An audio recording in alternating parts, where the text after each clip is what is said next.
Nigerian ગેંગના સભ્યો સાથે મળીને સાયબર ક્રાઇમ કરતા 5 લોકોની અમદાવાદ સાયબર ક્રાઇમે ધરપકડ કરી છે।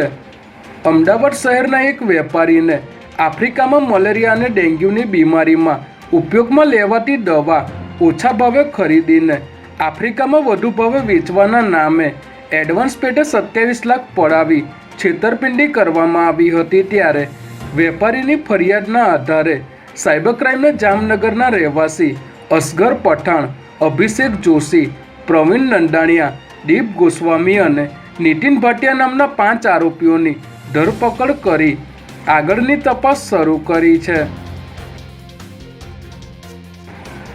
અમદાવાદના કાલુપુર રેલવે ઓવરબ્રિજ પર મ્યુનિસિપલ કોર્પોરેશનની માલિકીની 8 દુકાનો ધરાશાયી થઈ હતી। જોકે સદનસીબે આ દુર્ઘટનામાં કોઈ જાનહાની થઈ ન હતી। ત્યારે કોર્પોરેશન દ્વારા બ્રિજની બંને તરફ ફૂટપાથ ઉપર ઊભી કરવામાં આવેલી 100 જેટલી જર્જરિત દુકાનો ખાલી કરાવી તોડી પાડવાનો નિર્ણય કરવામાં આવ્યો છે।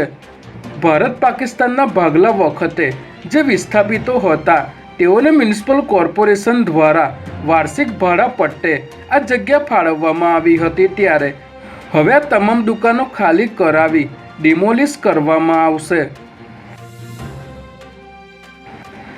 રાજ્ય સરકારે વિકાસ સપ્તાહ 2025 અંતર્ગત જાહેર પરિવહન વ્યવસ્થાને વધુ સશક્ત બનાવવા માટે મહત્વપૂર્ણ પગલું ભર્યું છે।